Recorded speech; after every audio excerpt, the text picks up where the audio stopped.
Hi, fam. Welcome back to the OCD Family Podcast because today we have a return brother of another mother, Mike Heady, to do a deep dive with us on a topic that impacts us all: shame. What's the difference between shame and guilt? Or, riddle me this, is there a healthy, functional form of shame? Because when it comes to this conversation, how we think about or even understand toxic shame can shape our identity, behaviors, but also shame gets a bad rap, y'all. And did you know shame actually can provide insights on how to navigate our lives in healthier ways? Are you intrigued? I hope so, because I want to share all about this conversation with you. I'm Nicole Morris, licensed marriage and family therapist and mental health correspondent. And let me be the first to say, welcome to the family. The OCD family, that is. I am here to create a community of support for family members, spouses, partners, parents, adult children, as there may be adult words, and chosen family of OCD sufferers and their community. I've had over 22 years of experience in the mental health field, but please note that this information does not qualify or substitute as a diagnostic evaluation, therapy, or treatment, and it is presented on an as-is basis. Please follow up with a qualified mental health provider in your area regarding concerns for yourself or loved ones. Thank you for joining us today. Now, let's get started.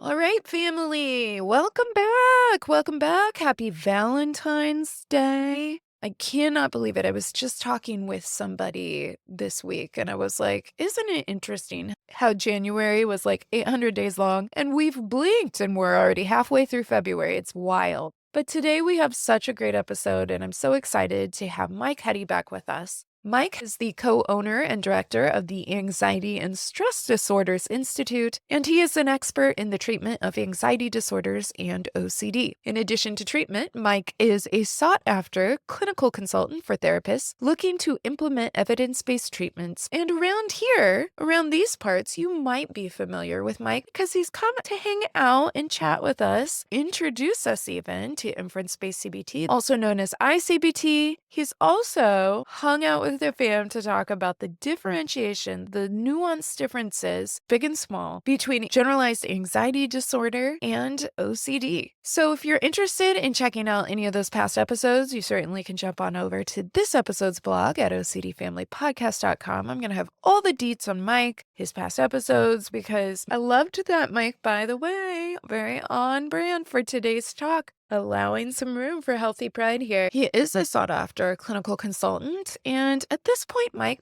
friends. We're friends. So I'm thrilled to welcome back Mike. I'm thrilled to be able to have this conversation with you today, fam. So what are we talking about? We're talking about shame. We're going to take some time to define shame, how it functions, the effects of it, and how we can work through it. So Mike's going to be talking with us about some key differences between shame and guilt. And then Mike's going to do something really cool. He's going to share with us about this concept of the compass of shame and how it can apply in our lives. Furthermore, we talk about the importance of self-compassion, but not overcorrecting with self-compassion, finding ways to have healthy pride, to invite humor into our lives, social connection, and a real biggie, shifting rigid self-expectations. So without further ado, let's dive in. Welcome back to the OCD Family Podcast. Today, fam, we have a brother from another mother here that has been on the show quite a few times now, Mike Heady. Welcome back. Hey, thanks, Nicole. Thanks for having me back. Of course. And today we're talking about shame. This is actually a subject that I want to say maybe even last year when you were going to come and chat and did come, family. You can check out those episodes and talked with us about generalized anxiety and differences between that and OCD.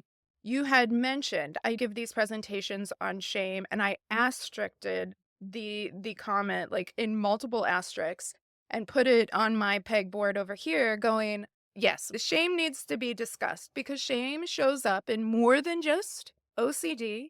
Shame shows up, I would argue, most everywhere. And you have a very interesting way of unpacking and understanding shame that I think could be helpful for the family here. So we are going to be talking about all things shame today. But first, before we really dive in, I kind of wonder, Because I think these get conflated sometimes, and I find distinction. Could we just broadly define shame and then differentiate what is shame versus guilt? Because I think those are the two things that get conflated quite a bit. Yeah, it naturally comes up because they feel so similar. And that was certainly how I took it when I first was like, oh, guilt and shame were just synonyms, right? And it turns out like not only are they distinguishable in what we see people present with in the office as therapists, but in the actual research, they're quite distinct despite appearing similar. So shame can broadly be defined as a core self-conscious internal experience. It might just be easier to call it a core self-conscious emotion. Mhm. And it tends to be aversive or unpleasant by design, Right.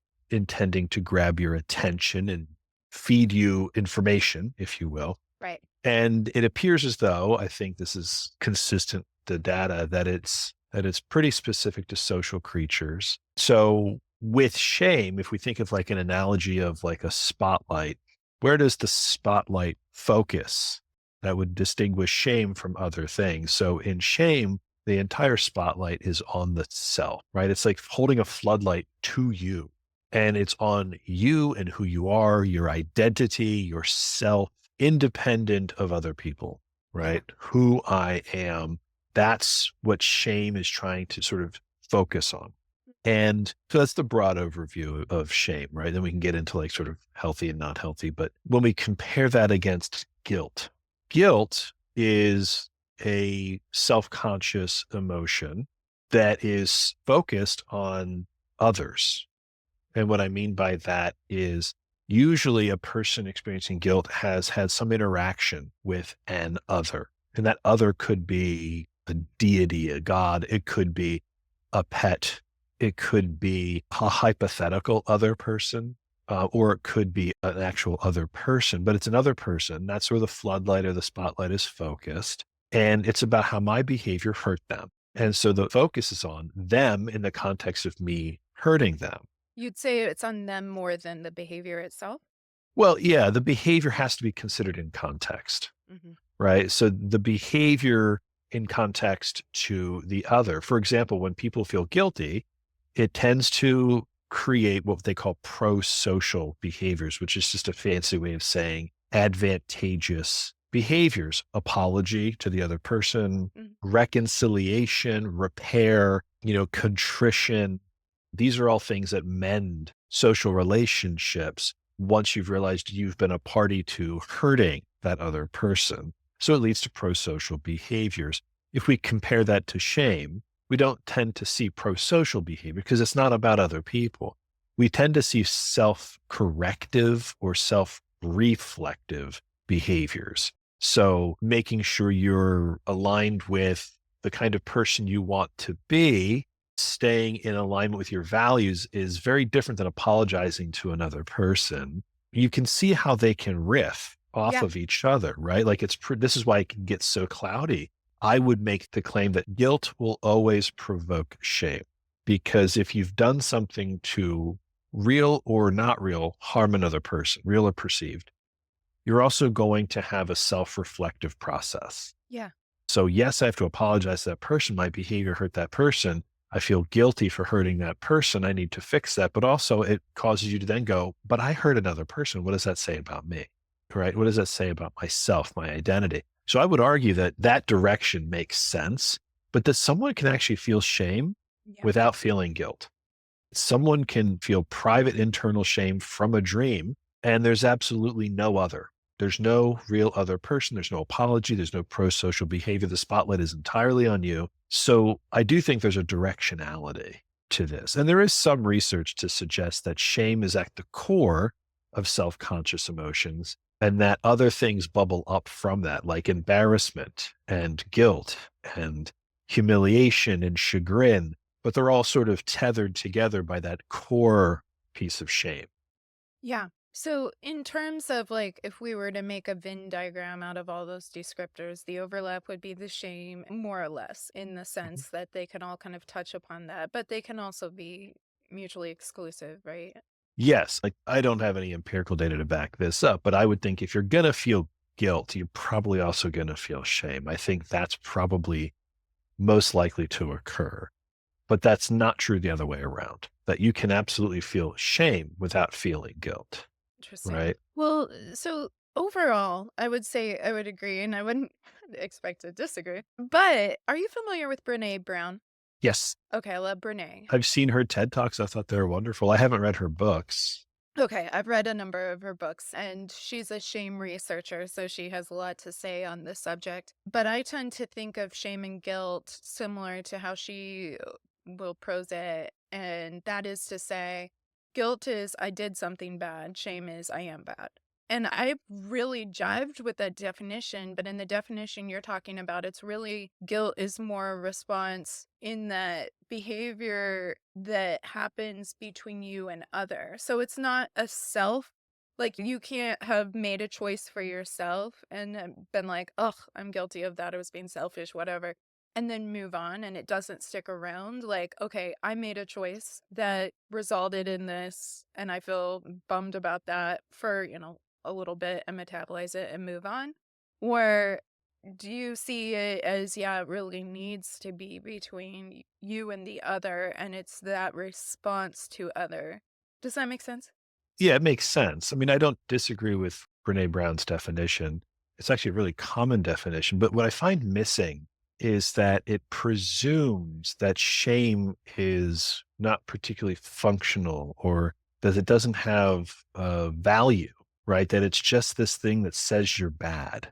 So I did something bad versus I am bad. It's a gross distinction. And I think that that makes sense. But I would actually say the distinction that was made in that definition is between guilt and toxic shame. I think we're missing an entire area where we understand that there is actually a lot of healthy shame reactions out there that are entirely valuable and helpful and advantageous to us as people. And they're distinct from guilt reactions because they're about the self. So, like, much like we would have anxiety and anxiety disorder, Mhm. right? Familiar? Right. So anxiety disorder, the problem is that you have a particular way of interacting with anxiety, and that anxiety occurs in a context that isn't necessarily useful or real or reasonable. And then your reactions to it become the problem. So we treat the disordered piece of it, but we don't say, that anxiety is bad.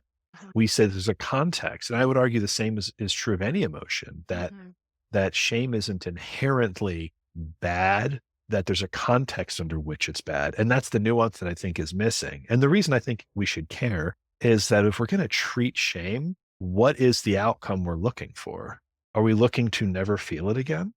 That every time shame pops up, we smack it with the self-compassion hammer? Like, what's the outcome goal? If we don't understand that we're going to return to a normal functional shame, just like we're going to return to a normal functional anxiety. So anyway, I might be reading into that definition a little bit more than is intended to, but I think that the definition represents a toxic shame and not so much a broader understanding of shame as just a generic self-conscious emotion. Well, and I imagine for a lot of listeners, their ears picked up and were like, what? There's different kinds of shame. And generally, it is a more pejorative word. The connotation of shame is probably thought of as what I would imagine you're describing as toxic shame. So perhaps understanding, okay, what is the difference then between healthy shame and toxic shame? Please share with the class because I think we're all interested. Share with the class. Yes, I used to be a teacher, so I'll do that. There you go. Sharing with the class. So there's a lot of ways of trying to pull these apart, but I think there's three useful categories to think about between sort of healthy functional shame and toxic shame. So I'll define healthy shame and understanding that its inverse is actually toxic shame. And then we can go into a much more detailed sort of what we're going to call the compass of shame later. Well, can I So ask a quick question then? yeah, With it being an inverse, would you say it's like two sides of the same coin, or is it not as concrete as that? Is it more of a spectrum that moves back and forth, or is that just not the way to think about it? that's an interesting question that I don't know that I have an answer to. I like the idea of thinking of it as sort of a flexible process where you can kind of move in and out of toxic shame based on certain qualities, circumstances. But I think in these distinctions I'm going to put up that they're pretty black and white. Okay. And I just do that for ease, right? There's always nuance to these things, but That's fine. I will just note, family, like my little alarm bell, because I can be, as a lived experience person with LCD, a black and white thinker, that when I do see it kind of in two, it's either yes or no, it's this or that, then I go, oh, is that my brain? I have to do that cross check there. So that's helpful. Okay, so without further ado, then, Mike, I'm not going to interrupt you on all sharing right. this. Please All right. share. The distinctions are one that healthy functional shame is time limited. It has an end point. And we'll give examples. It has an end point. It's not the Energizer Bunny. It doesn't keep going and going and going, right? So it's time limited. So the inverse of that is that toxic shame is ruminative. It never seems to end. You can always just pick up with it 6 years later when you remember the thing that Uh-huh. you feel shame about. So it doesn't actually have an end point. You don't close the book and put it back on the shelf. The book is always lying open, ready for you to sort of continue to read it over and over again. So time limited is part one of identifying healthy functional shame. Two, it is functional, meaning it points to something.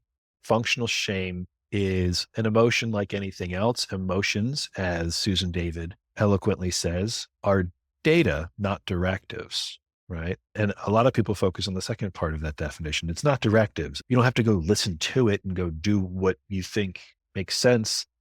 But the first part is what I want to focus on. It's data. It's information. Emotions are information.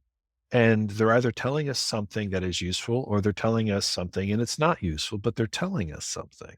So functional shame is useful. It's pointing towards something, right? It's trying to alert you to something. Now, that something might be a bad dream, or that something might be that you did something that would warrant shame, Mhm. right? That was very inconsistent with who you are, with your agreed upon values. Mhm. So within this, as we see its functional effect is that it leads to people being a little bit more self-reflective, curious about themselves, and which can lead to self-correction if they happened to have done something Yeah. sort of wrong, so to speak. Can I ask a clarifying question real quick on Yeah. that? And overall, I really like the point of shame, or just even more broadly, emotions are data, not directive.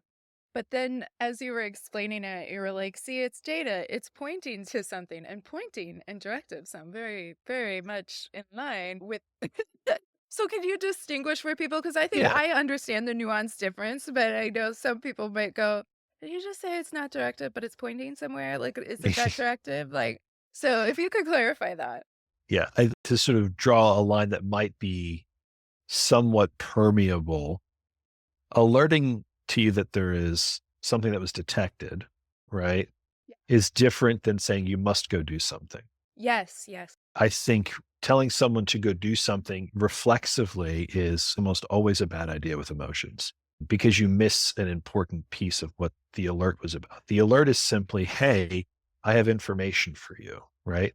And then you get to decide what to do with that information should you choose to look at it.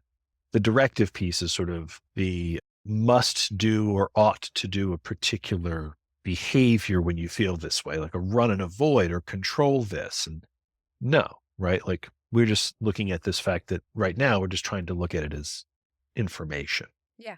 Again, permeable lines, because I hear what you're saying about directive. And it's not my quote, but I like it. Yeah, no, I like it. And I think you distinguished and operationalized those differences there well because yeah, it's kind of like going and getting an oil change and they run whatever degree amount of tests, they check the air in your tire or whatever. Saying what the number in your tire is data.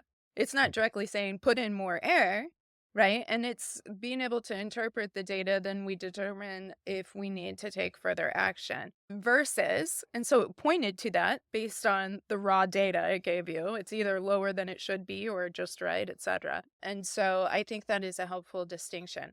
So you were telling us then there's three parts to healthier shame. And so it's time limited. And then you were talking about this second piece that we were just talking about, right? Right. That Um, it's functional. that it's functional. And then was there one last part to that? Right. The third one is that it is specific to an event. So the healthy shame represents an event, not an identity. So maybe you cheated on a test. No one ever knew, but you knew. And you knew that was against what you're about.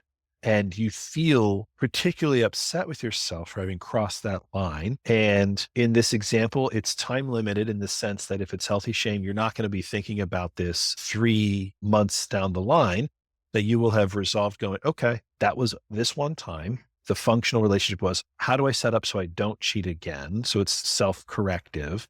And then the last part being about this event and not a broad sweeping generalization about your identity or who you are. I'm not a cheater. I cheated. And that I can sort of now understand my shame inside this context in a way that is actually valuable to me. I think that's actually, as you described it, I was like, that's how I was conceptualizing guilt in the example I gave you before. So if that were the case, then I was really conceptualizing it between what you would describe as toxic shame and healthy shame. Because I'm thinking about, yeah, those things that you can metabolize even to self, right? Not necessarily to other. And you can say, oh, yeah, that was wrong of me. And then make the shift or knock it off or whatever the thing is to not do that again. And it doesn't become this bigger blown out thing that, 6 years later, you waking up in the middle of the night and you're like, remember when I was a horrible person? Yeah. And again, in any example, to sort of echo back to what I was saying before, I do think that when you do a bad behavior and there is an other, in this case, maybe you're cheating on the test, threw the curve off in the class. I don't know. Or you felt disrespectful to the class rules. There is an other. So it's not entirely just a shame experience, but the shame is when you put the spotlight onto yourself. Yeah. So it's less about apologizing to the class, apologizing to the structure of the classroom and the students, and more about sort of looking at yourself and going, okay, I broke my own rule and I have feelings about that. And we call that shame, Yeah. right? So it's a kind of fine distinction, Yeah. but it makes a lot more sense when we start thinking about it from a toxic perspective, because that distinction grows larger when we look at it from that perspective. So guilt is apologize and repair with another person because you hurt them. Shame is repair with yourself because you hurt yourself Okay. In the healthy context. And then in a healthy context. toxic is going to be the never ending ruminating form of shame. Yeah. That is probably what people associate with their idea of shame when you say it. Largely, people are thinking of toxic shame. Right. So if we look at the opposite, if you will, of the three categories I put out there, the opposite of those is the toxic shame. So we already established that toxic shame isn't time limited. It's ruminative. It is always available because I've never reconciled it, so to Hmm. speak. It's not functional because it doesn't lead you to self-correction or self-reflection. It doesn't build insight. If anything, we'll find that toxic shame never actually looks at the information as information. Toxic shame immediately goes into self-punishment, immediately goes into self-criticism, immediately goes into forms of self-punishment like isolation, secrecy. These are all things that lead to more toxic stuff. And we'll get into a breakdown of that. And then, of course, the opposite of it being specific to an event is that it is global to who you are. So again, it's not that I cheated, it's that I'm a cheater. And when you start to globalize that, you paint with this really huge brush, and that has serious implications, right, Story of for my mental life. health. Yeah. Yes. Broad brush strokes rarely solve things. Yeah. It is interesting to think about that. And similar, as you were saying before, 'cause particularly within OCD, we will see how people fear the distress, typically manifesting as anxiety. It can manifest other ways, but they fear that distress or fear the fear itself. And those have functional uses for us. Our brains were built to be able to survive the bear attack by not getting into the fight with the bear. Why? Because we felt that threat and we were able to respond accordingly. But it gets so identified as the enemy as I shouldn't be feeling anxious. And so part of the learning and treatment and part of the healing and recovery is realizing, no, actually, anxiety is anxiety. I don't have to do anything with it. Like you were saying before, it's data. It's not directive to go act on this as if a bear is here and we're getting into a bear fight. And so, in a similar way, then shame has those functional pieces, which feels very counterintuitive to say. Shade on shame. Because shame, it feels like taboo. Shame feels different in a way. It does. Yeah. I mean, feeling shame, it's sort of synonym humiliation. It is incredibly painful. And it usually prompts us to want to react in some way. And I also think that we are sort of products of messaging sometimes. And the messaging in the self-help world, the messaging in the popular psychology world is rarely nuanced, right? Yeah. And so sound bites are king. And what gets lost inside the sound bites is like shame bad, beat it with the self-compassion hammer. And I'm being hyperbolic, obviously, to draw the point, which is that if we're not curious about the experience and we're just reacting with interventions, then we're missing something. Because Right. sometimes you are in a threatening situation and anxiety is reasonable. We don't want to do exposure when we're actually in a threatening situation. It doesn't make sense, right? So not all anxiety is disordered, and not all shame is something that we need to immediately work on. In fact, our normal response to healthy shame is probably enough, but we don't tend to sort of take note of it. We don't tend to remember it. It doesn't stick. What sticks is the really prolonged toxic shame or the long-term, long-standing shame. Yeah. Yeah, it's interesting to think about, and I'm sure as everybody listening, you and I as well, we all have our different experiences having particularly toxic shame, but we have had these experiences of healthy shame, maybe not thought of it as shame per se, but have had these kind of self-corrective moments, etc. It's interesting because last fall I was interviewing Dr. Pia Callison on metacognitive therapy. And what's interesting is she's talking about the way we think about our feelings. And I feel like toxic shame could quickly become a belief system that is almost the way you filter a thought from. If you globally, like you were saying before, meaning family, like if you're just like, this is who I am, it's not just a part of me, it's a polluted kind of, it is what it is, then part of your belief system and how you conceptualize things, when shame is that filter in which you're kind of processing through,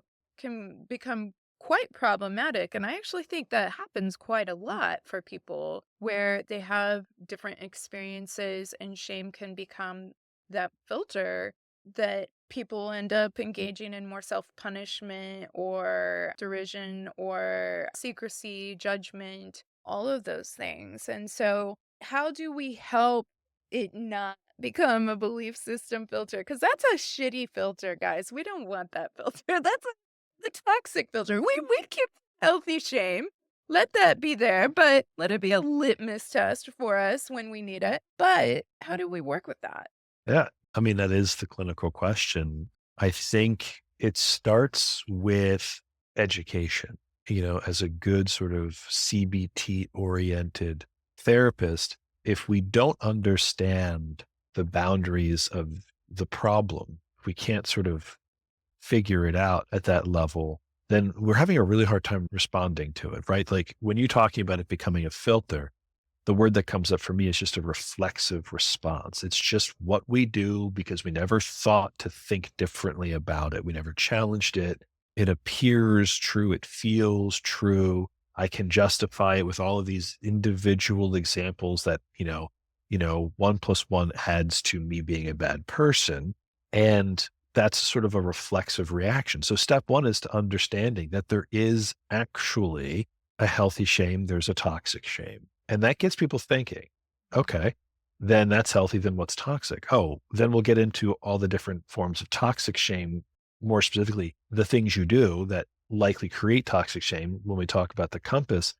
And that sets up where we can then create a choice point to borrow an ACT phrase, where I could easily go back into that reflexive space, right? So we're talking about deliberate practice because now I'm aware of what's going on. I can label what's happening. Mhm. I can find the edges between healthy and not healthy, even if it's just a theoretical understanding at this point. I see the two definitions. And then we create a choice point to go, okay, if these behaviors lead to toxic shame, then these other behaviors probably lead to healthy shame and practicing those new behaviors. But it starts with knowing the difference and spotting the problem. It kind of reminds me of ICBT in the sense of slowing down the brain process and realizing how you got to those perimeters or the boundaries of where shame started and ended. I know it's different, but also it does sound like just the importance of slowing down and realizing how did I come to this conclusion? Where did this belief start? Where does it carry over into all of Yeah. that?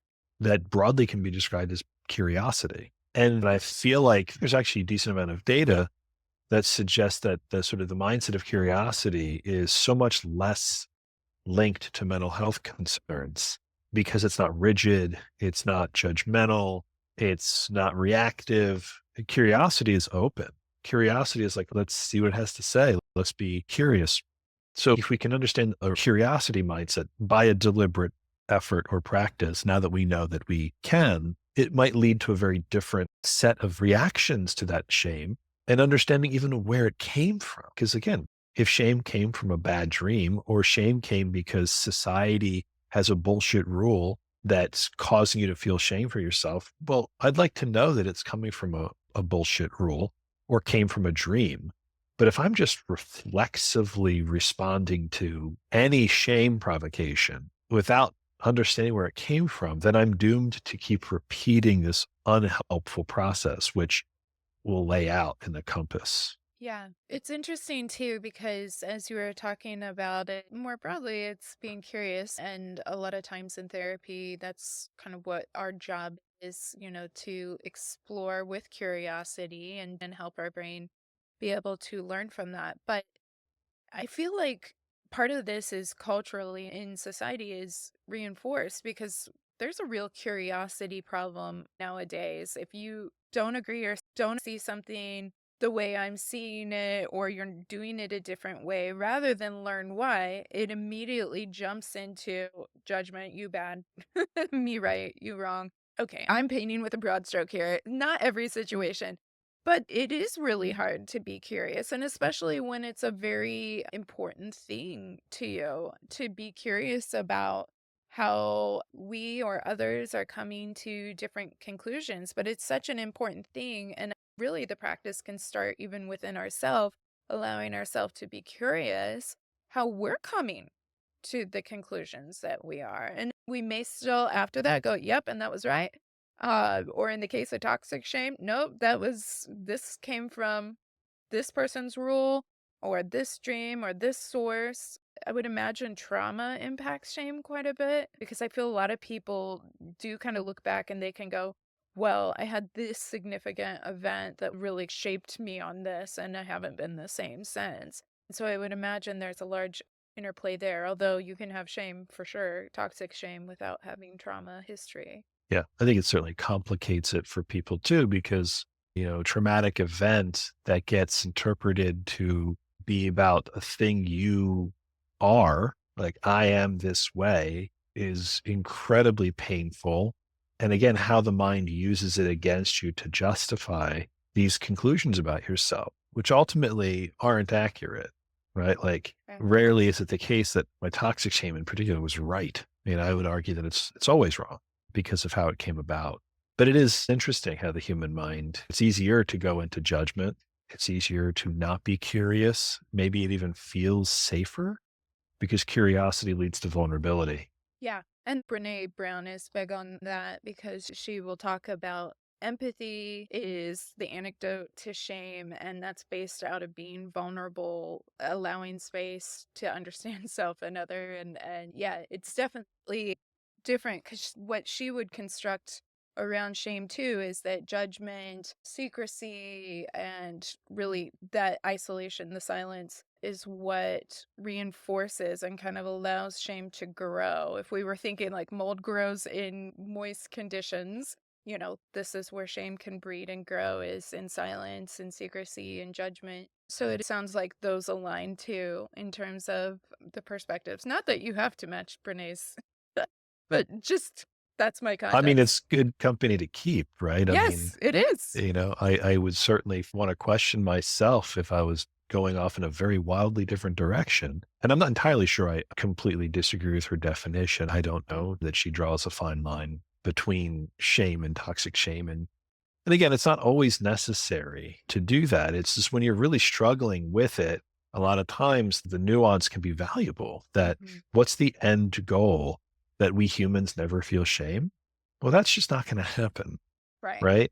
Right. And That's a do we always losing want to, battle from the start. yeah. And Yeah. do we always want to label it as bad? That's like, should we humans never feel pain of any kind? Well, it's inevitable. It's a part of the human condition. You don't have to like it, Yeah. but it's there. There's signal value to these experiences. Curiosity is better than reactivity. So now we want to just figure out, even from just like a self-help perspective, like what are the things that help me think I'm doing sort of a really good toxic shame? Like if I want to do an Olympic level toxic shame, like what are those ingredients? And that can help us figure out. Yeah. All right, Bam. If you're getting value out of our conversation, but you haven't hit subscribe or followed OCD Family Podcast wherever you enjoy your podcasts and YouTube, please take a moment, no time like the present, to hit that button. It's free, it's easy, and it ensures that not only will you never miss an episode, but that more folks can find the OCD family community. Because, fam, we know we're better together. Now, back to today's chat. So that's actually a good segue because you were referencing this idea of a compass in terms of a tool to help locate problematic responses and relationships to shame. And so tell us more about the tool or tools that could be helpful in navigating this. Sure.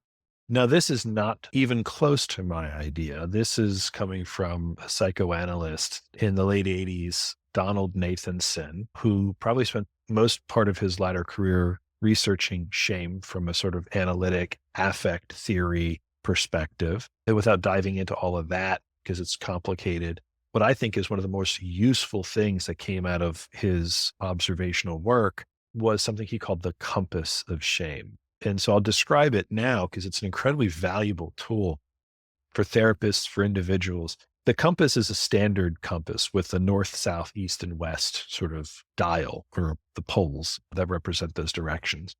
And in each of those four directions, he describes four responses. So the first response, you can put it in the north position if you want, is what they called withdrawal. Sometimes in the animal kingdom referred to as appeasement behaviors. But withdrawal, I like to think of it as the person getting quiet, silent, and small. It's to sort of shrink away. Yeah. So a common example of this is sort of, and I've used this example a lot, but I think it's a good one, is, you think you saw someone you knew and you kind of shouted and waved your hand at them. And as you got closer, it wasn't them. And a natural response to that is to then go, sort of shut up, to close your mouth, to sort of avert your eyes, and to sort of want to not be there. And that's a kind of reaction that we would call withdrawal, being quiet, silent, and small. That isn't the one we tend to focus on. Maybe if we're talking about assertiveness training and all that kind of stuff, but that's a common response. Mm-hmm. The second one, you can put this in any position you like. I put it in the south position, is avoidance. And anxiety specialists understand avoidance inside and out. Avoidance of people, places, and things that reflect shame for you, that maybe prompted the shame, avoidance of the emotion itself altogether, right? And then I also throw into this perfectionism. I think perfectionism as an action is more commonly associated with trying to avoid feeling ashamed, feeling humiliated, feeling embarrassed, than it is about, say, fear or danger. I think it's about avoiding what they would call the one down position. So if you asked a kid, why do you need perfect attendance? Why does it feel so important to have perfect attendance? It's not like a fear danger thing. it's like a status thing. It's an expectation. It's a signal of who I am. That if I don't have perfect attendance, then I'm not good enough. And so I do think that a lot of perfectionism, and this is actually noted in the work of compassion focused therapy, Paul Gilbert and company, they recognize perfectionism as a common reaction to what they call high shame, and it's worth assessing for. So that's in the South Pole. So sort of look at, am I a perfectionist? What's driving that? Right. I just have to say that's a very interesting thought. I'm gonna have to chew on that one. It's interesting. I Chew on that. Yeah. Yeah. I'm not saying that's all perfectionism is. I just think it's a lot of what we see, that perfectionism is so much more about avoiding a one down position to prevent myself from being embarrassed, humiliated, feeling shame, feeling like not good enough. It's not really about achievement in the sense of people who are like, I am going to strive towards excellence, right? Mhm. Pursuing excellence is different than perfectionism. Yeah. Perfectionism is rigid. It's very commonly associated with mental health problems, right? Rarely is it that you see a self-help book that's like, let's improve your perfectionism, Right. right? As an antidote to sort of how you're feeling, be more perfectionistic. Now that tends to be a signal that there's a larger problem. Yeah. But fear could be a motivator in that as well. I guess it just, again, highlights the importance of zooming out and looking at the function of it. But I absolutely can see how avoidance would function to avoid a myriad of shame responses. It could also be FOMO and less about, I guess, embarrassment and more about what if I don't get to have this really great experience and what am I going to miss and am I going to be okay, etc. I mean, it could manifest, it seems like, in different ways, but it's a very interesting food for thought there. Yeah, I think at the very least it should be provoking curiosity in people who Yes. are listening. Oh, maybe this actually is how it's functioning for me or my client. So the third pole, if you put it in sort of whatever the West position, is attacking others. Attacking others can be quite literal. You're aggressive and violent. It could be that you're giving someone the silent treatment or you're gossiping about other people, but the attacking others is usually in the context of, I feel like someone has made me feel ashamed, Hmm. made me feel small or not smart or not capable. And this is my retaliation, is to make others feel small, not smart, not capable, right? So I'm going to attack their character. I'm going to attack something about them. But that attacking others is a very common response to feeling shame. Yeah. And Nathanson's done a lot of writing about that. And the one that I think we want to focus the most on, at least in the work that we see within OCD and anxiety disorders, is attacking the self. This is self criticism, Yeah. self punishment. This is holding your character up to some kind of unfair scrutiny. And within that, we tend to see most people going, oh, yeah, I totally am utterly mean to myself. Right. Right. And so if we looked at all four of those things, it becomes kind of a questionnaire of sorts. Like, okay, I know I have felt shame. Which of those four, or how many of those four, Mm. do I check off that I do when I feel that sense of shame? Do I avoid? Do I attack others? Do I attack myself? And that leads us to, we can call it treatment planning. We're just coming up with a different, more helpful response. Is like, well, what's the opposite or the more helpful response to some of those? Yeah, it's interesting. Criticism, a lot of people would argue that it's functional. It may not be a healthy functional, but it is functional in the sense of whether reward or punishment, the brain is learning through that reinforcement model, even if it is in a self punishing way. And I don't think it's an awesome way of handling it, but it is, I think most people can relate and go, well, yeah, I mean, I feel like, okay, I have to be harder, I have to be stricter on myself. I have to allow myself less joy, less freedom to do things a certain way because I don't deserve it, etc. And then outside sources can reinforce and be like, okay, that's better. That's right. That's Mhm. what we expect of you. And so people will feel, or at least get this sense that it is functioning for them in some way. Similar to, a kid that's having a tantrum, getting attention, it's negative attention seeking, but it's functional in a way. And so, again, we have to learn how to combat that with providing positive attention or whatever the thing is. And so, what would you say to that?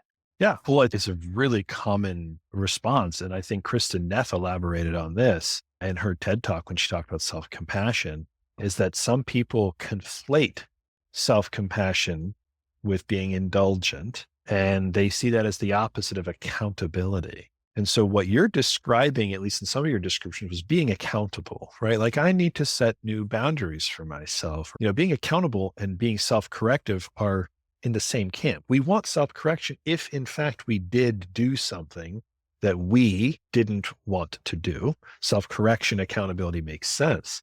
But to conflate self criticism with accountability is problematic, right? Because self criticism is this, again, there's no patience, there's no kindness.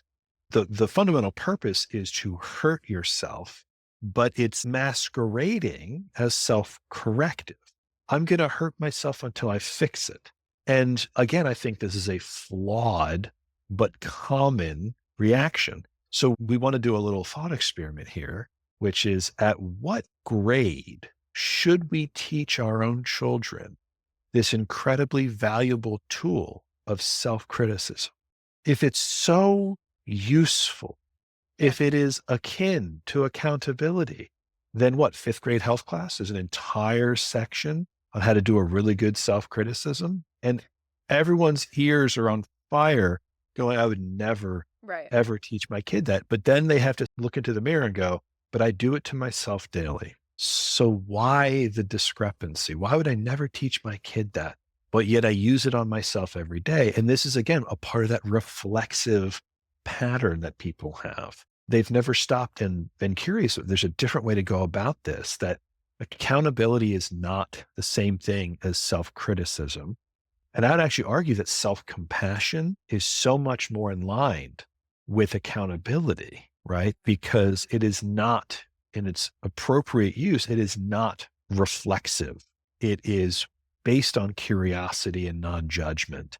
So that's what I would normally try to get people to understand, that self criticism masquerades as self correction, it masquerades as accountability, but it actually doesn't function that way at all, right? Because if it did, you would be able to see it end. Oh, my self correction worked. Now I'm done. Or my self punishment worked. My self criticism worked. Now I'm done. It rarely works. You do it until you get tired or distracted, Right. right? It doesn't really work, because if it worked, we'd teach kids, deliberately teach them how to do it, Right. not through modeling. There'd be Uh, curriculums on it. You're right. yeah, yeah, yeah. There'd be a ton of papers written about how the value of self criticism on today's youth, right? Like, no, Right. Right. Yeah, I think it's a helpful thought. And it's one of many things where we can get caught up and say we would never treat other people the way that sometimes we police ourselves. And so is that accountability? No, not equating that to accountability. I mean, accountability can have that self correcting behavior, but also if you're looking at the function of it, and the function is because I'm not deserving of this because I enter shame belief, then it's functioning more in a self-punishment way. Yeah. In family, I'll note too, earlier Mike was saying the answer isn't to just beat something down with the self-compassion stick. And self-compassion is a great tool, but I think your point there more was we can't just overcorrect and say, okay, any existence of shame we just have to hit with self-compassion. We have to be curious. But self-compassion is a huge tool to have in the tool belt. yeah. Dr. Kristen Neff and Dr. Chris Germer have a lot of sort of self help book instructions on self compassion. And then there's an entire, empirically supported treatment called compassion focused therapy, Yeah. which is, I would argue, a more comprehensive psychotherapy towards people who tend to be incredibly high shame individuals, toxic shame individuals, perfectionistically shamed individuals. And it's a larger curriculum than just non-judgmental awareness and building up self-compassion skills, as Neff and Germer strive for. Well, that is very helpful. That compass gives us a good understanding in terms of how toxic shame can function. And so that moves us into even thinking about some of the expectations and belief that might even set up that toxic shame to start with. What would you say there? Yeah. So it's not enough to just sort of know that there's healthy shame and there's toxic shame and it looks like this and it feels like that. And these are some of the behaviors associated with it that we have, we'll call them vulnerabilities, right? And within that could be a whole host of things, having other mental health issues, having an attachment issue, being traumatized, bullied, neglected as a child. These are all sort of things that set up vulnerabilities that can lead to toxic shame reactions. But to highlight specifically this idea of rigid, perfectionistic beliefs or expectations of the self. I must be, a good student. And what you mean by a good student is all A's, right? The Yeah. problem with this is that you don't get to control your grades. And so if your expectation is a good student gets all A's, and that's my expectation for myself, you're going to fail or you're highly likely to fail. The same Or thing you goes, don't feel at a big cost to yourself yeah, because you have to give up a lot to try and make these hurdles of someone else's expectations of you. exactly. Like competing expectations. Like I want to have a robust social life and be a great friend. And I also want to get straight A's. Sure. Maybe a few people could do that, but most of us only have so much time and energy to put into those things. So again, what it points out is that these are unworkable in the long run. Anything perfectionistic is unworkable in the long run. Anything rigid and scrupulous is unworkable in the long run because it sets you up for not only a likely failure in meeting those expectations, but then you have a crash because now it challenges your entire identity. Who I am as a person is now challenged because of this, right? So I'm going to be the kind of person who has really successful relationships and never screws up in relationships. Again, you're half of that equation and you can't know that. So what I've heard a lot from people, and these are across different problems, is that there's a lot of these perfectionistic and rigid expectations or beliefs they have about the world, themselves, others, that if they never look at them again, if they never sort of challenge them, then they're just there operating in the background like old coding.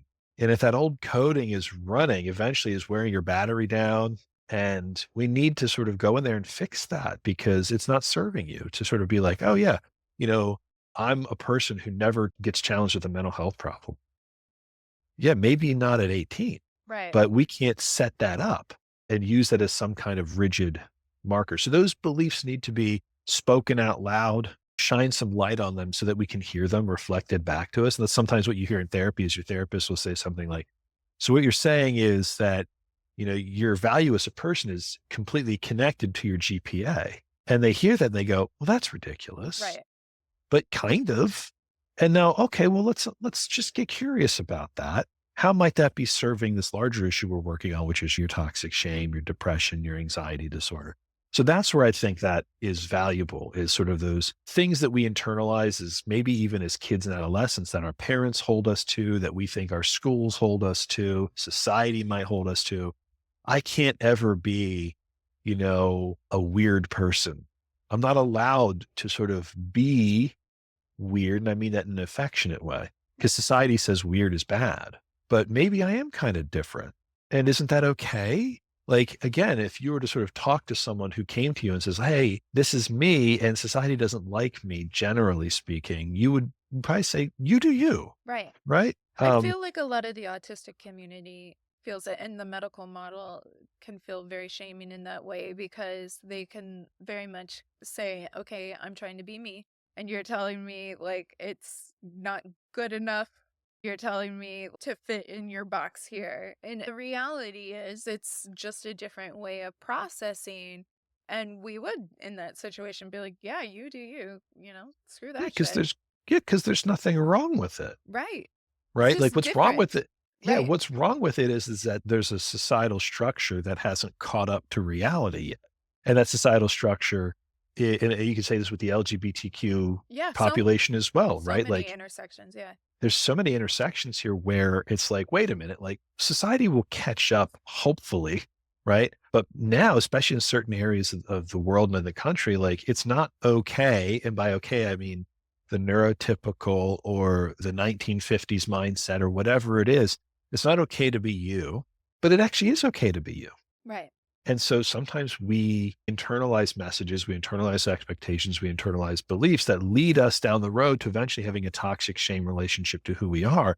But that's what I was saying at the beginning of our interview was that sometimes it's bullshit, Right. right? That shame is coming from a place of pure bullshit that you would never put that onto someone else. It's like the right way to sort of see yourself or the world.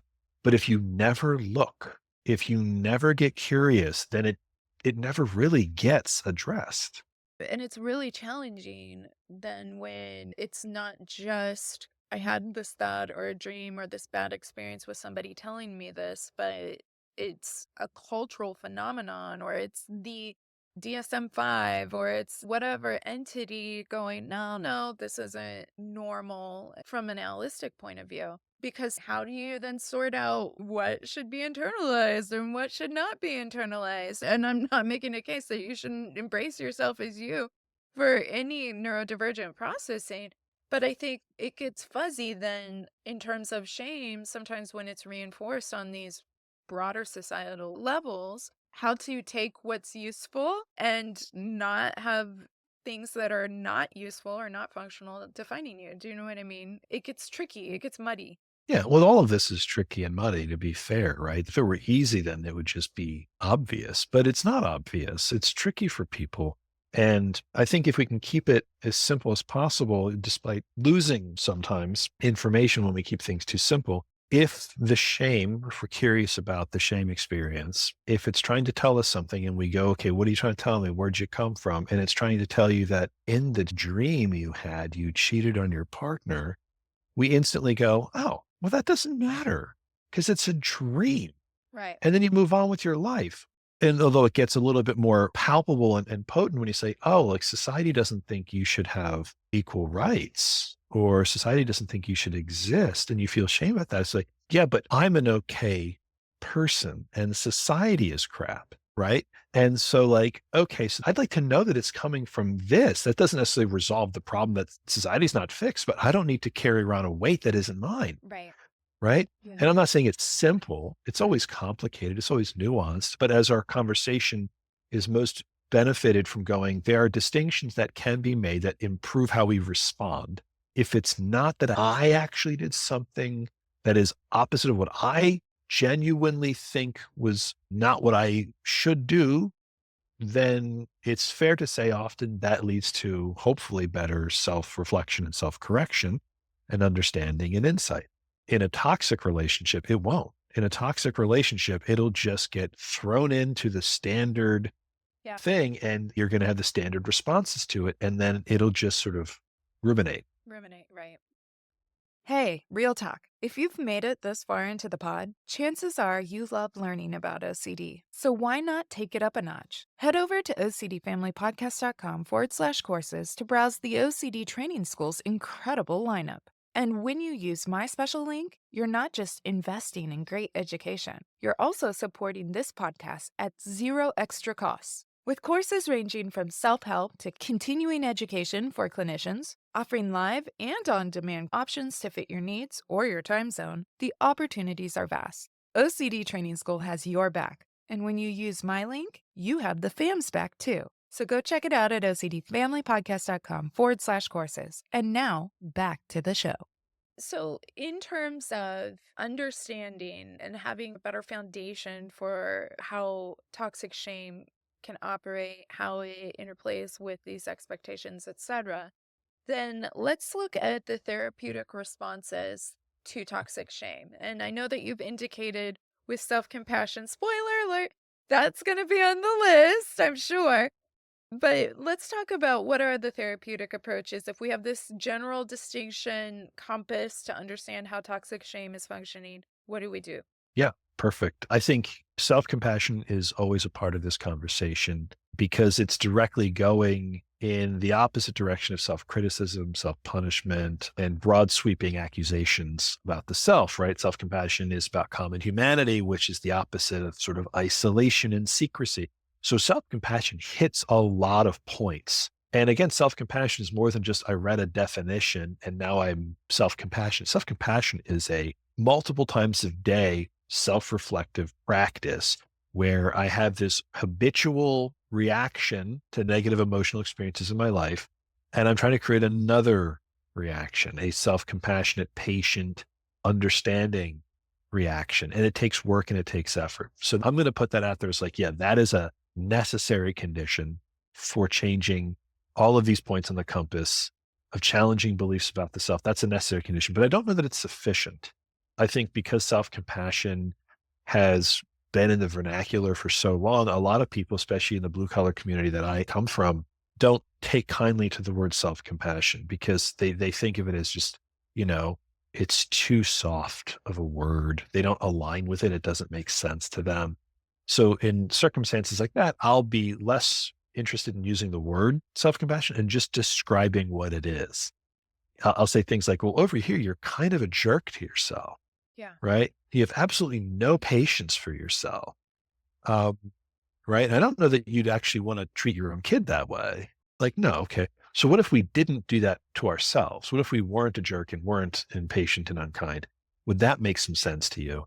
Yeah. Okay. I don't want to be not accountable. And we can unpack those definitions. So I think self-compassion or however you want to describe that process is a necessary, but I don't necessarily think sufficient because now we're getting into the other things, which is what being in a toxic relationship with yourself and the world steals from you. What it steals from you is Nathanson called healthy pride. So think of a person who is trapped, and all the listeners who are listening to this, maybe this reflects upon you. Have you ever been able to take a compliment earnestly? Yeah. Like Yeah. someone says to you, you know what? You're just like really smart.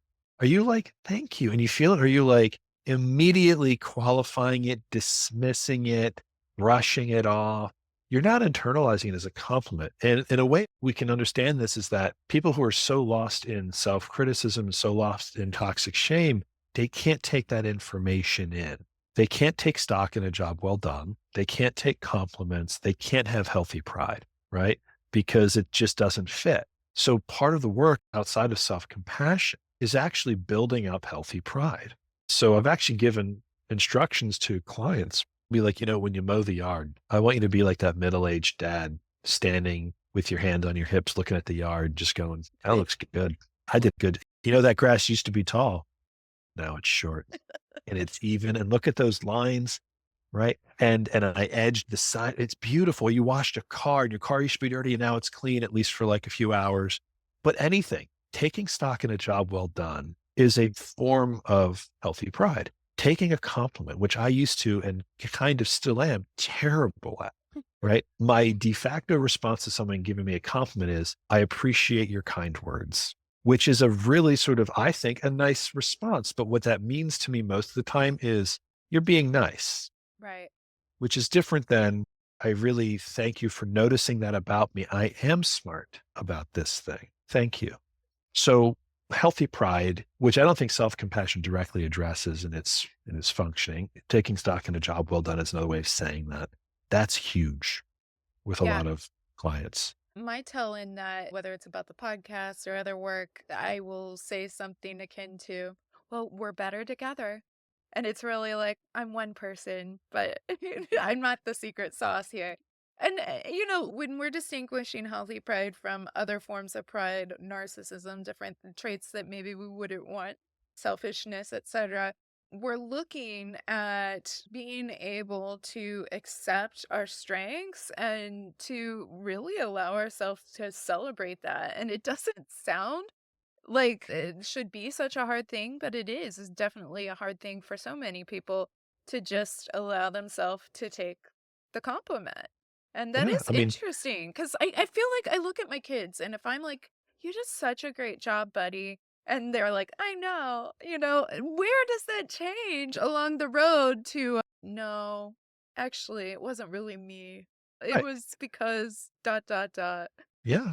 Well, and you can see its connection to sort of scrupulosity. And I don't necessarily mean that in a religious context, right? Just sort of the over conflation of pride and narcissism. Like people who are prideful, people who have too much pride, people who are narcissistic, that's a problem, right? That's where the phrase "have you no shame" comes from. Right. Shame can actually act as sort of a regulator to narcissism, right? So we again, another version of healthy shame is to regulate narcissism. Too much shame leads to depression and despair. Right. So yes, healthy pride is very distinct from narcissism and unhelpful pride, where it's, again, too far in one direction. People, I think, as we get older, we tend to just paint with a broad brush around pride, that pride is bad. Like, there's one thing about going like, our team won and we're celebrating. And it's another thing to rub the other team's face in it. Right. The- That right. wouldn't be cool. Right. Yeah, Yeah. there's a point at which it's like, I don't know if it's in all sports, but I was having a conversation with my dad. I don't really follow sports, but some sports have like a rule where, like, if you're winning by a certain amount, you're done. Like, you're done. You don't just keep, oh, we're winning 600-4. Like, you don't, it's done. Like Right. that. And there's a point where it's like, you can't keep going Yeah. without being a jerk. So again, the point here is be able to take a compliment as it's intended to be. We can reflect on that and go, yeah, I did do a good job on that. What accepting that and internalizing that as it is actually means for you in the context of working on shame. I think the other pieces we want to get to, like, so if we're going to organize this, because I like to think in an organized fashion, like, how would I approach this? It starts with psychoed. That's the first thing. That's the first intervention for all toxic shame, is psychoeducation. And then after the psychoed is some kind of distress tolerance meets self-compassion.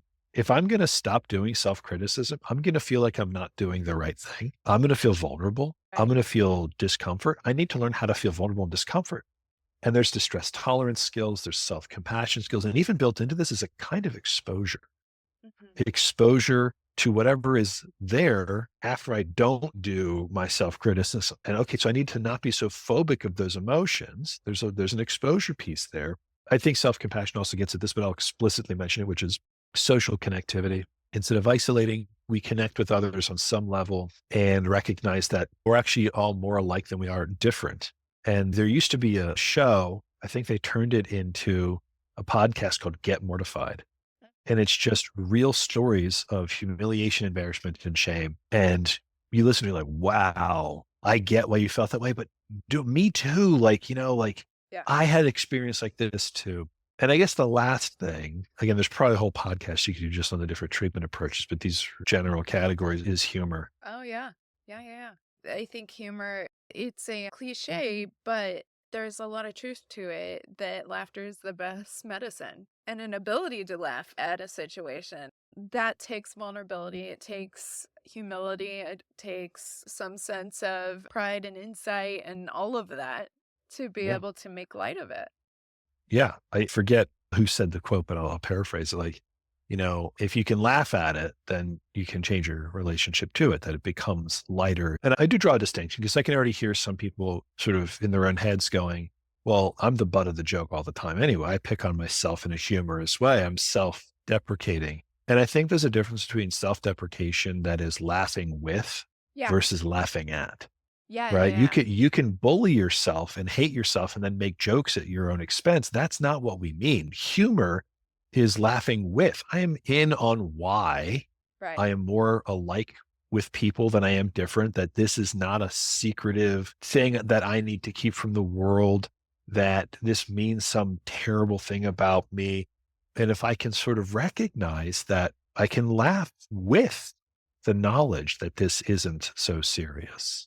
Yeah, yeah, it's so true because it's kind of the difference between, well, first of all, it's inclusive when you're laughing with, but also not being cynical, right? That has that harsh cutting edge. Because again, cutting then goes back to self-punishment, and that's not meeting your goal. But being able to have an ability to laugh. Yeah, that I hate myself and you should think that's funny is not what we're talking about. We're talking about, that you're actually a good person, that despite discrete events where mistakes may have actually been made, or more likely where your mind made shit up and made you feel a great deal of shame that needn't be there, that I can actually be in on that joke. I can understand in some ways the disconnect from who I am in reality versus what I thought I was, and kind of laugh at that. There's a lot of comics that do this so well.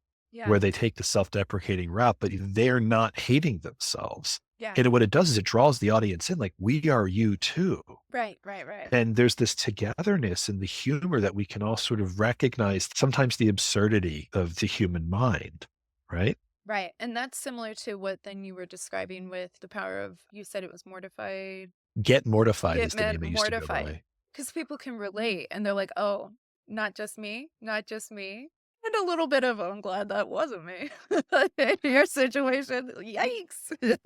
Anytime I would ever see a public speaker, whether it be in school or at a conference, and I noticed that they like their face is getting kind of red and blotchy and they're getting a little sweaty. And I never was like, oh my God, what a terrible speaker. I was always like, ah, me too. I'm not the only one. Right? Like, Yeah. yeah. And sort of I think the human condition is that we see the things in other people that we might call flaws or imperfections or things that sometimes people keep secret, like painful experiences or failures. And when you bring them out into the sunlight and let people hear about it, more people probably go, yep, I been down that road, Yep. you Yep. know, and that doesn't have to mean I'm a bad person. Right. It can just be this sort of idiosyncratic fact about my life that then I relate to in a way where I can actually draw some humor from it. Yeah. Right? Again, not everything can necessarily draw humor, but Right. the goal is to eventually get to a place where you're not so Wrapped up. attached to this. Yeah, that's a really good point. And so you can see how this course, it doesn't have to happen inside a therapy room, but because these beliefs can be so deeply ingrained and we're all dealing with different things. So sometimes our shame is going to clash with someone else's experience or definition of what's right or wrong. And so that's something where it can be incredibly helpful to have a therapist and have really a place to process that and learn more and see how the toxic shame is showing up and functioning in your life. Be curious together and be able to use some of these therapeutic approaches. We also see this come up in the family a lot too, because I feel like a lot of families share some similar shame beliefs. Certainly, we can all have our own individual things, but families may be instilled with a familiar message, ideological way of interpreting the world, different family experiences, different cultural experiences. And so, any tips that you would have for family members that have or are aware, I'm sure we all have, but are aware of toxic shame rearing its ugly head in relationships? Mm. Well, I think the compass still applies here as sort of a broad tool. Like I'm watching the system have these ideas about shame that leads people to stop talking about it and sweep it under the rug, like the event, the situation that made people feel shame. I see that there's a lot of blame and attacking others. I see that there's a lot of just pure avoidance, or I see that there's a lot of self criticism.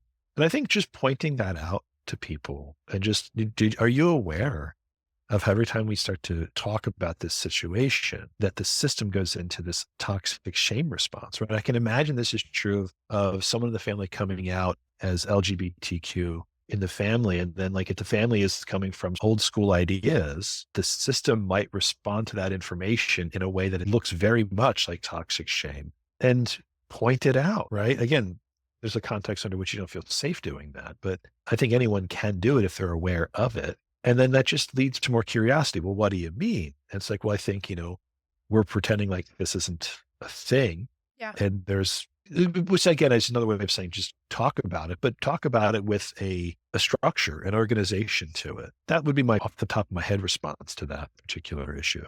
Yeah, and I've heard even in like that example that you provided, there's times where maybe a person is coming out to their family and their family is like, "Great, we love you." And that person may be like, but," and so you can see how shame can range. It's unique to the person. Sometimes it is reinforced by the broader family system, but sometimes it's going to be that own individual person's experience, but you can still use those tools and say, okay, well, how is toxic shame showing up in this? And what are some of these strategies that we can lean into after exploring how that's shaped our expectations? So much of the world is just about understanding, about managing expectations or releasing expectations because they are heavy, usually pejorative, and their place isn't inherently bad, but it can create tricky situations. Mhm. Totally. Well, Mike, this has been a very interesting conversation. And family, if you want to learn more about Mike or any of the resources he talked about, I'm going to link over at this episode's blog on ocdfamilypodcast.com. But of course, Mike, just thanks for taking the time. We always get into these longer conversations, but they're interesting. And so I will bid a compliment to you and say thank you for all you've done to help this community as well as our professional community, but the OCD family community in learning more about these different aspects of mental health. We appreciate you. And I appreciate you and everything you do. And thank you for the compliment. Thank you. And thank you for the compliment. I will receive it with some humor. How about that? Yes, thank you. Intrusive thoughts. All right, fam. All righty. How about them apples? I really appreciated that conversation. Mike and I actually recorded this months ago. So it's really funny because across life right now, I can think of conversations I've had today about understanding our belief system, how it informs actions, thoughts, behaviors, and our sense of self, who we are, how we engage in the world. When we examine these things for ourselves, are we looking at self corrective, self compassionate, and functional? Healthy shame? Are we looking at healthy pride? So we kind of rub up against this scenario where, on one hand, we are so much harsher to ourselves and talk to ourselves in ways we would never say this to our loved one, to our friend, and we say it to ourselves. And then on the other hand, when we do receive that affirmation, we downplay it, we might dismiss it, we have a hard time accepting it. We engage in some form of self punishment or avoidance instead of allowing some kindness and patience for ourselves. But guess what, fam? Here's the good news. Over time, we can learn how to break these patterns. We can build a healthier relationship with ourselves. So, for today's intrusive thought segment, which is the application segment of my show for any newer fam joining us, I want you to think about this idea of healthy, functional shame. That self corrective, not self punishing, not self diminishing, but that self corrective shame. And I want you to find at least one example of when that shows up in life and how it benefits us. And if it's too hard to pick something in the present, then think about the past. But how has shame operated in a healthy way for you? I'll go first. So I was talking with my husband last night after I got off of work, and he was sharing something with me. And as he was sharing, I had a thought that bubbled up for me, and I started talking. And I had to recognize that I interrupted him. I talked over him. So for that moment, I was like, oh my gosh, that pit in my stomach. And then the look on his face, ugh, not loving that. So I notice his reaction. I notice my reaction. I have the ping of shame with me. But I also know I'm not a bad person because I did that, but I want to be a respectful listener. So, how my shame helped to self correct me in the moment was to go, oh, I'm so sorry. Didn't mean to interrupt. I apologized. I corrected it. And I didn't go into the rest of the evening going, shame on me. I'm a bad person. I'm a terrible listener. And that's kind of what I do for a job. So that's not great. What does that mean for me as a spouse, a mom, a sister, a daughter? No, because it wasn't an example of toxic shame. It was oof, I did something that didn't feel good to me, didn't feel good to my husband, and I self corrected. I learned from it and I'm moving on. And does it mean I will never interrupt again? My husband, if he's listening. Nope, is not what that means. But I'm also not ruminating on it. And I'm not identifying as just this rude, inconsiderate person. No. And is it harmful or is it helpful when we can have these self correcting, aligning moments that kind of help us navigate relationships in a healthy manner? No, it's a good thing. But shame definitely gets a bad rap. And toxic shame is, well, as the name would indicate, toxic. So I want you to think about that, family. I want you to name something where shame is functioning, and you probably don't even consider it or think about it as shame, but I want you to identify when that shame is showing up. Because part of how we rework our understanding and learn that things aren't all bad, but there's some really good stuff in there is we do this work. So another special thanks to Mike Heady for coming and chatting with us about this really important topic.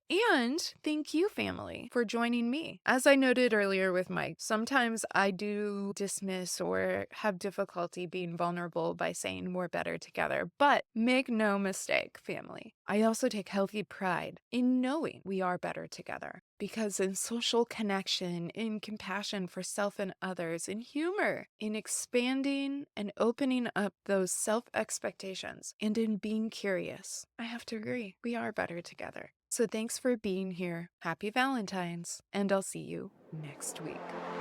Thank you for joining me and our OCD family community. If you enjoyed what you heard today, please like and subscribe to the OCD Family Podcast wherever you enjoy your podcasts. Did you find this content helpful? Please consider leaving a review.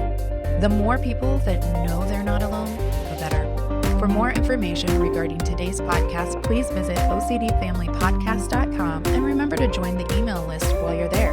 It will provide you with the most up-to-date information, resources, and the down low on the family chatter. Oh yeah, nothing says family like Mike Heady and me talking about shame to a T. That's right, I went there. And you can too at OCDFamilyPodcast.com.